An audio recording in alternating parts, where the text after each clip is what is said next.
So there's nothing better than driving up and down the California coast on my way to talk positive coaching and triple impact competitors with high school athletes at Cade High School in Santa Barbara. Looking forward to doing some work for the Santa Barbara Athletic Roundtable.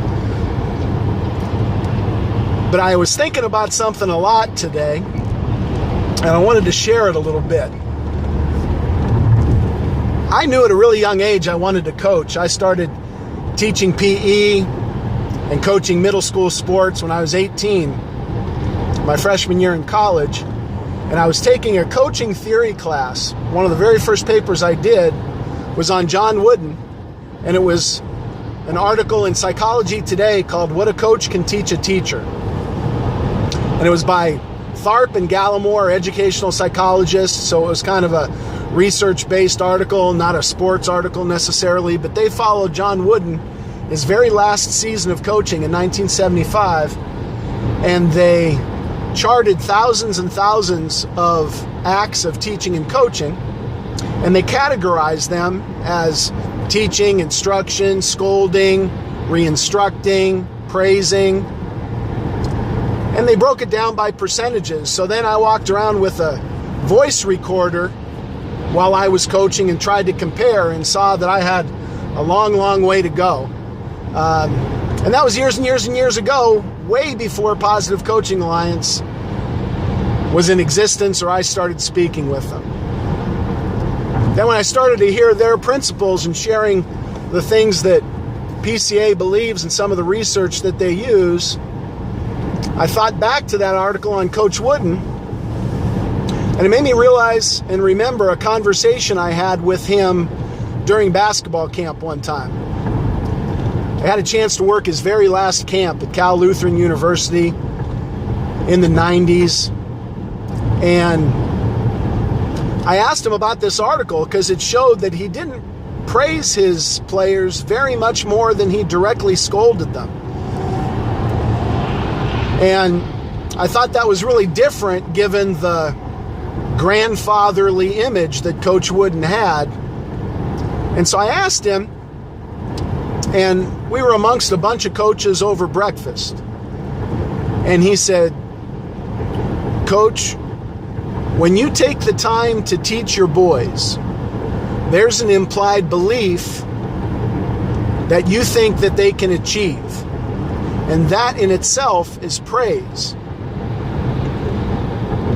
And that made some sense to me. So Coach Wooden felt that taking the time to teach was praise. So I went back to the numbers and I looked at the article and I added up all of the different acts that contained an act of teaching and added that with his praises. And it came up to this magic ratio that we keep seeing in research all over the world that points to success in school and business and life and relationships and marriage even. Dr. John Gottman at the University of Washington did a research project where he had 700 married couples come into his office and he videotaped them for 15 minutes just having a conversation, and he charted all of their positive and negative interactions, verbal and nonverbal. Then, along with some mathematician, he predicted whether they were going to be married in 10 years or not. 10 years later, he invited them all back. And 500 or so of them responded. And given his predictions, he was 94% correct. That magic ratio that he found in his research and is pointed to in all sorts of research in other areas is 5-to-1.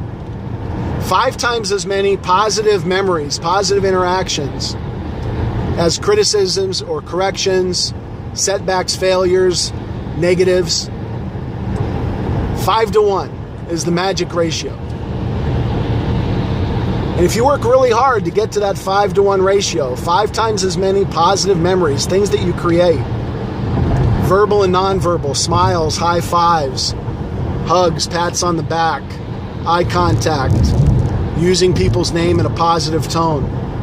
Along with all of the positive things that you say, you're going to be successful in a lot of things that you do.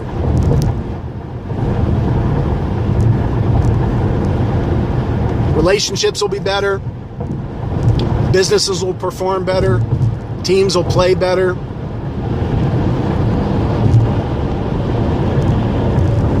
You'll be better.